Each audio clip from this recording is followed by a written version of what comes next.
నమస్తే, welcome to I news. America నుండి ఎన్ని బెదిరింపులు వచ్చినా తట్టుకొని మరీ రష్యాతో మంచి సంబంధాలు నడిపిన భారత్ కు చుక్కెదురైంది. రష్యా ఉక్రెయిన్ మధ్య యుద్ధం ఆపడానికి ప్రధాని మోదీ చేస్తున్న ప్రయత్నాలపై రష్యా అసహనం వ్యక్తం చేసింది. ఉక్రెయిన్ కు అవసరం లేని విలువ ఇస్తున్నారంటూ రష్యా అధ్యక్షుడు పుతిన్ మోదీపై అసంతృప్తి వ్యక్తం చేసినట్లుగా తెలుస్తోంది. దీంతో మోదీ ఆగమేఘాల మీద దిద్దుబాటు చర్యలు చేపట్టారు. భద్రతా సలహాదారు అజిత్ దోవల్ ను మాస్కో పంపారు.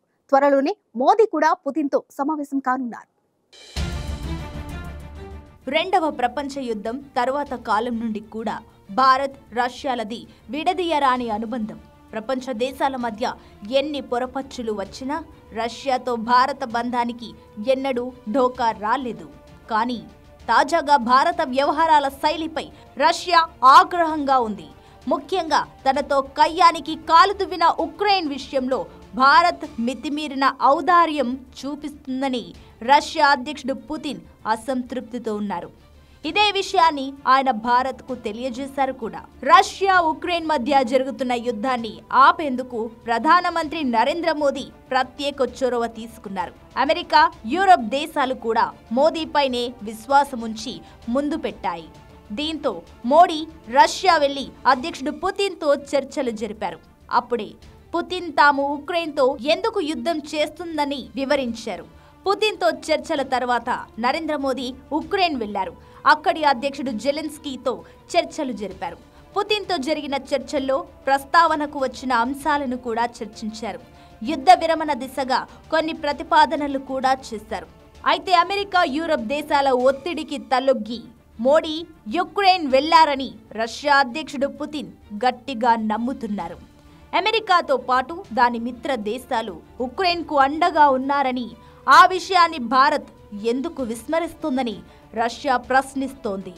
అసలు ఉక్రెయిన్ అధ్యక్షుడు జెలెన్స్కీకి అంత ప్రాధాన్యం ఎందుకు ఇస్తున్నారు? ఆయనతో ఏం మాట్లాడారు అంటూ రష్యా అధ్యక్షుడు ప్రధాని మోడీని వివరణ కూడా కోరినట్లు సమాచారం. దీంతో మోడీ కూడా అలర్ట్ అయ్యారు. తాను కేవలం యుద్ధ విరమణ ప్రయత్నాలు చేస్తున్నానే తప్ప ఉక్రెయిన్కు సపోర్ట్ చేయడం లేదని మోడీ స్పష్టంగా చెప్పారు. ఉక్రెయిన్ అధ్యక్షుడితో జరిగిన చర్చల వివరాలను చెప్పేందుకు భారతీయ భద్రతా సలహాదారు అజిత్ దోవాల్ ను హుటాహుటిన రష్యా పంపారు. అజిత్ దోవాల్ రష్యా అధ్యక్షుడిని కలిసి ఉక్రెయిన్తో జరిగిన చర్చల సారాంశాన్ని వివరించారు. ఉక్రెయిన్ అధ్యక్షుడు జెలెన్స్కీతో మోడీ చర్చలు జరిపినప్పుడు అజిత్ దోవాల్ కూడా ఉన్నారు. చర్చలకు ప్రత్యక్ష సాక్షిని నేనే అంటూ అజిత్ దోవాల్ పుతిన్కు వివరాలన్నీ చెప్పారు. కేవలం అజిత్ దోవాల్ను పంపడమే కాకుండా తాను కూడా రష్యా అధ్యక్షుడితో నేరుగా మాట్లాడాలని మోడీ నిర్ణయించుకున్నారు. సెప్టెంబర్ 22 నుంచి రష్యాలోని ప్రజన్లో బ్రిక్స్ దేశాల సదస్సు జరగనుంది. ఆ సదస్సు సందర్భంగానే పుతిన్తో ముఖాముఖి చర్చలు జరపాలని మోడీ కోరుకుంటున్నారు.